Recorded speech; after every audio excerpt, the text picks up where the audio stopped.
Pandora's box. Imagine a time many years ago when there was no happiness or illness or anger in the world. The time when no one had hurt themselves or grew too old. And because no man envied his neighbor, there were no fights or wars or killing. A time when there was plenty of everything for everyone and no greed. Husbands and wives never quarreled.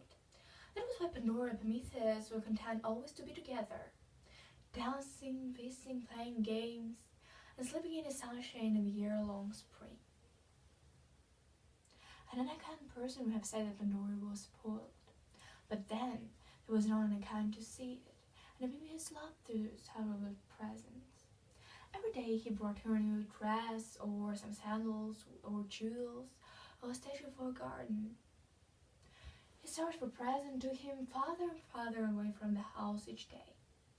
Pandora was left on her own, wandering through the rooms of the sunny villa.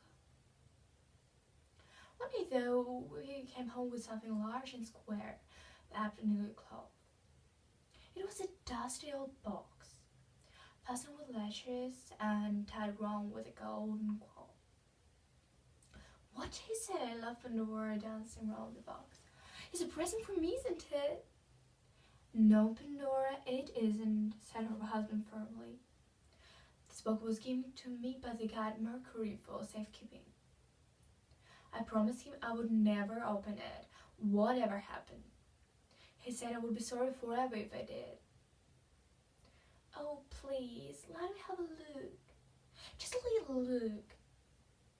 "No, Pandora, it's not our box.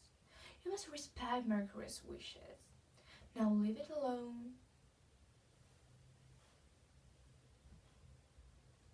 But next day, when Prometheus went out, Pandora found herself thinking more and more about the box. Her footsteps took her back to it over and over again, and her fingertips trod the dusty latches and the golden cord.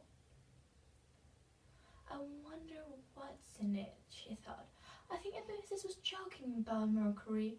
It is a present for me after all. Besides, he made a promise. I didn't. Wouldn't hurt just to have a little look, surely." The fingers began unfastening the knot in the cup. She stopped just in time.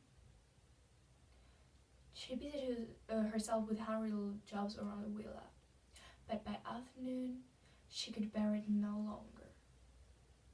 She untied the cord and flipped out the catches. Immediately, the small murmuring sound came from the box, like wings of a butterfly fluttering against the closed window. "Oh, some cute little creature.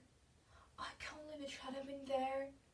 Pandora threw back the lid, but inside was only a jar, sealed with wax and swallowed in dust. Sounds were coming from inside it, and they were growing louder. "If I break the seal," she thought, "if Prometheus will know I went inside." So she closed the box and again tried to ignore it. But oh, how she longed to know what was in the jar. She paced the room, turning again and again to look at the box. Then, as if in a dream, she found herself beside the open box, splashing the dust of the mysterious jar.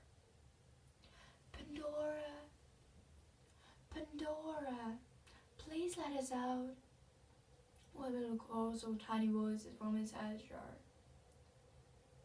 Pandora burned with curiosity. She bit a little lip. "But I mustn't. My husband said..."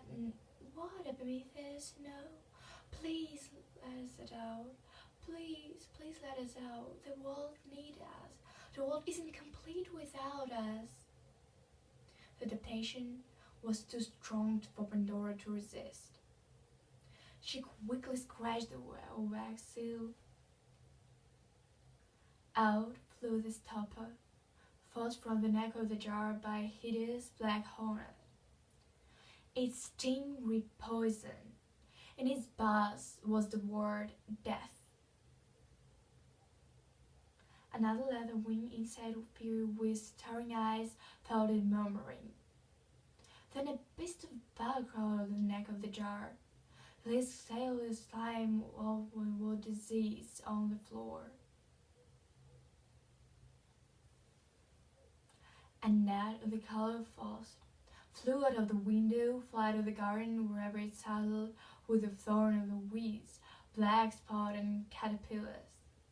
Its whine seemed to say, hunger.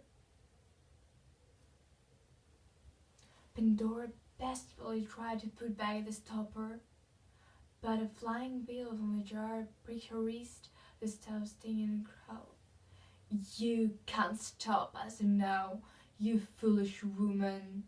We're all the evil things the world has never known. A present from the gods who envy you your happiness. I, an old age. The stopper in Pandora's hands started to habitually. She saw on the back of her arm the wrinkles and brown lashes of age. In the bronze mirror she saw a wrinkled face and hair parted with grey.